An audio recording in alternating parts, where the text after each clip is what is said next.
Welcome back everyone, and thanks for joining me for this final special of my Manchester United career on FIFA 20. Up first, we're at Wembley for the FA Cup final against Chelsea, and then a bit later on we've got the Europa League final against Inter Milan.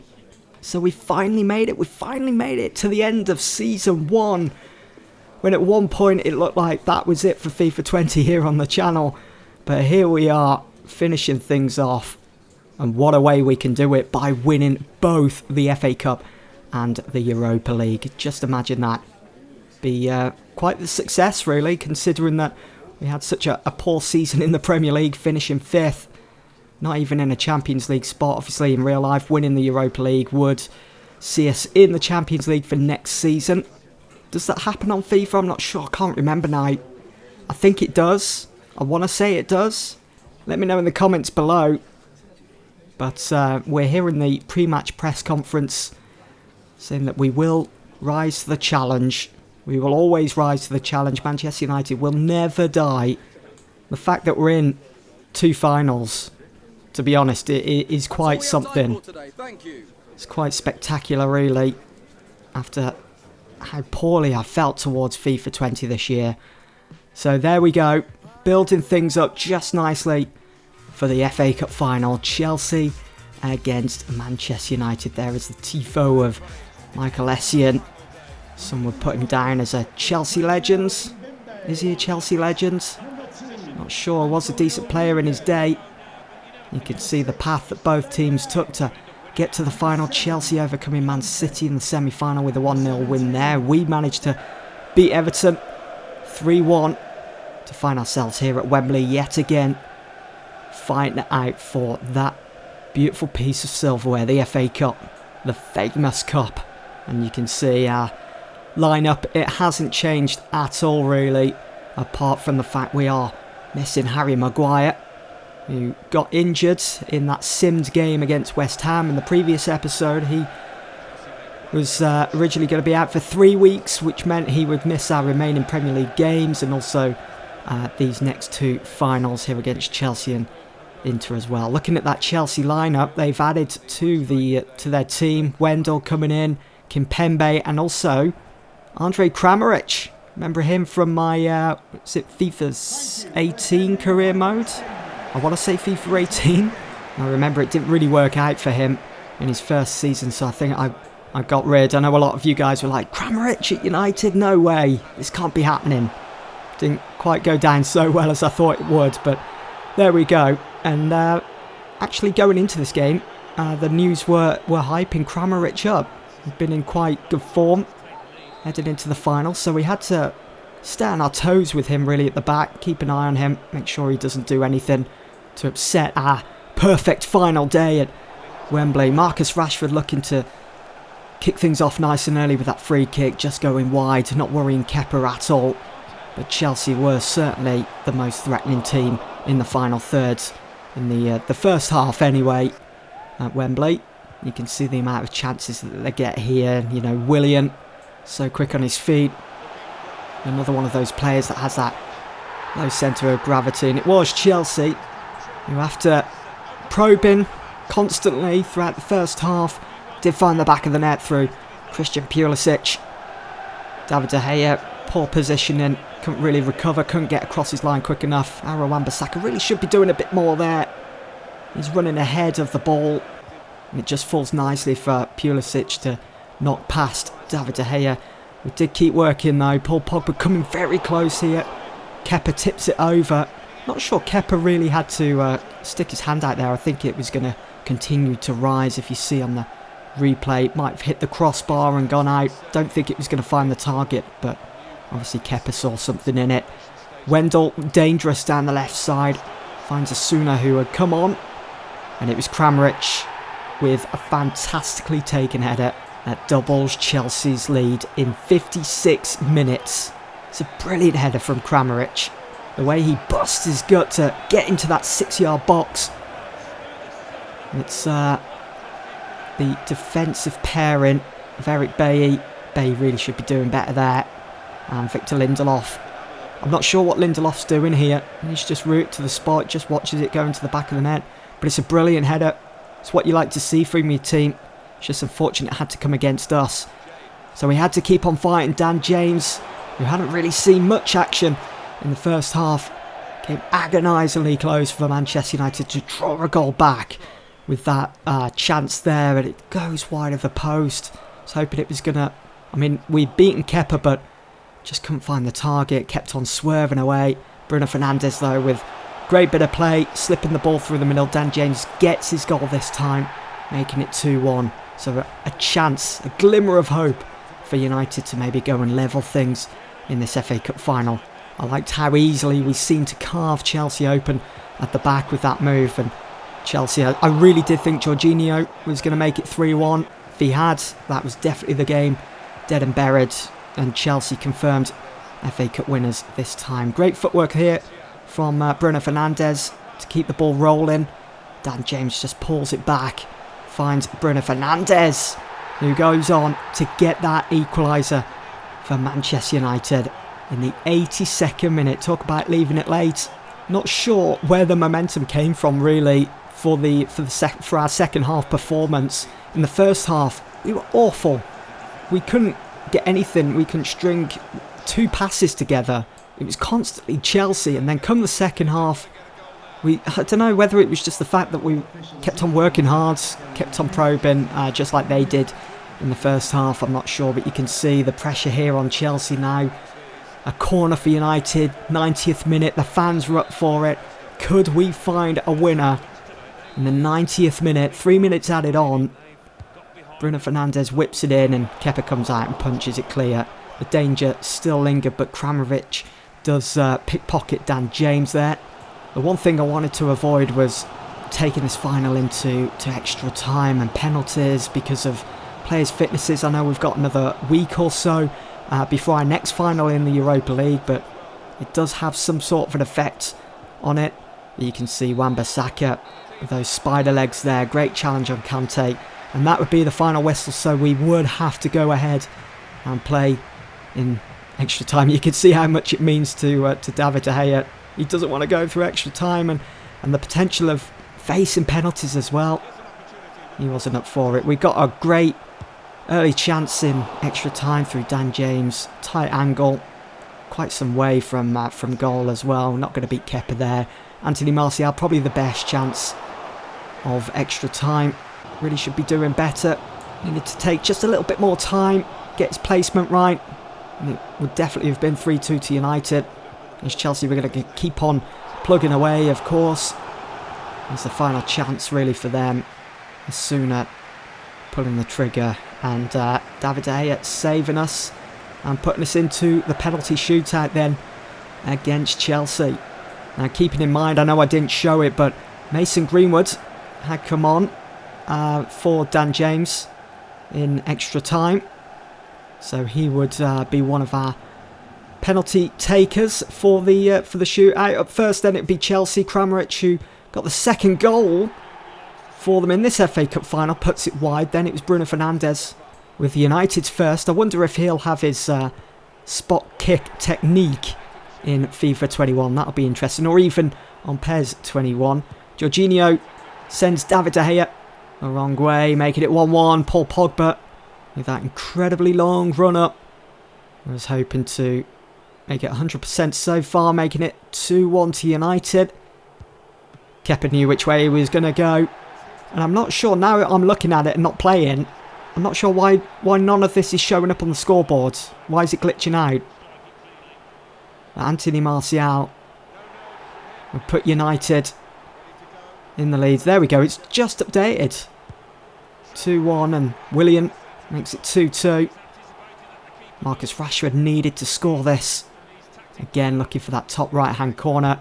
Sends Kepa the wrong way.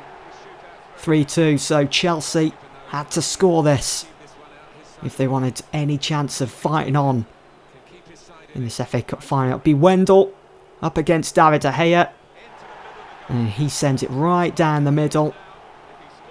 So Greenwood, who came on in extra time, steps up, all the pressure in the world on his shoulders. Could he win us the FA Cup? Yes, he can. Mason Greenwood FA Cup winner for Manchester United. So there we have it. The FA Cup, our first and, well, at the moment, only piece of silverware in this FIFA 20 series. We still, of course, have the Europa League to fight for, but with David De Gea taking the captain's armband, it would be David De Gea to raise the FA Cup as Manchester United are winners of the famous trophy once again. It's not normally a competition that I prioritise in a career mode, and it's quite surprising that we've found ourselves here in the first season anyway on FIFA 20. It's my first trophy I've won on FIFA 20 all year, which some may find quite unbelievable really, but looks like the trophy celebrations didn't change either for FIFA 20. Classic EA. Look at the scenes though. Manchester United, nice piece of silverware. Bruno Fernandes there celebrating alongside Paul Pogba.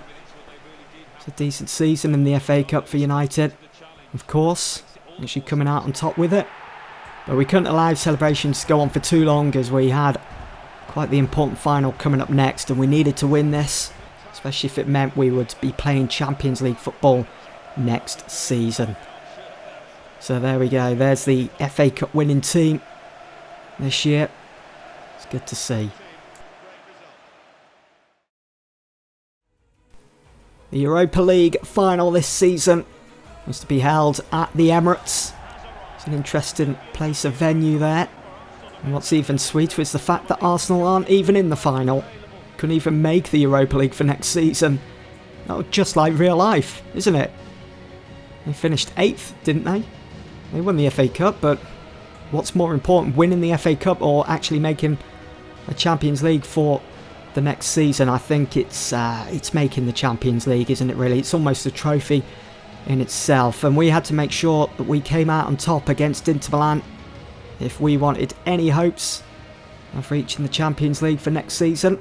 You can see Romelu Lukaku, all eyes on him for this final as he's up against his former team. He's got a point to prove against Manchester United, and no doubt he'll be making sure he's a handful for our back four, which consists of Luke Shaw, Lindelof, Bailly and Wan-Bissaka. Bailly stepping in once again for Harry Maguire, who was out injured for this game.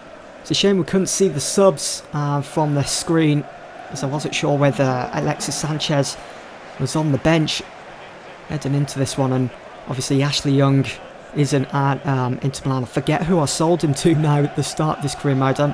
All I remember is that I got rid of Matic and Young and Mata as well at the start of this series. Players that some would deem deadwood at Manchester United. Not so sure about Matic nowadays. You can see great link-up play here. Anthony Martial was so unlucky that that ball didn't just dribble into the back of the net. He did so well to stay on his feet. You know, challenges coming in left and right. But he just gets it all wrong as he slices it over the top of Handanovic, who had come out to meet him. Went down quite early as well, Handanovic. And this here was Romelu Lukaku's first real touch of the ball. You can see, look at the space opening up for Barella. And they made us pay.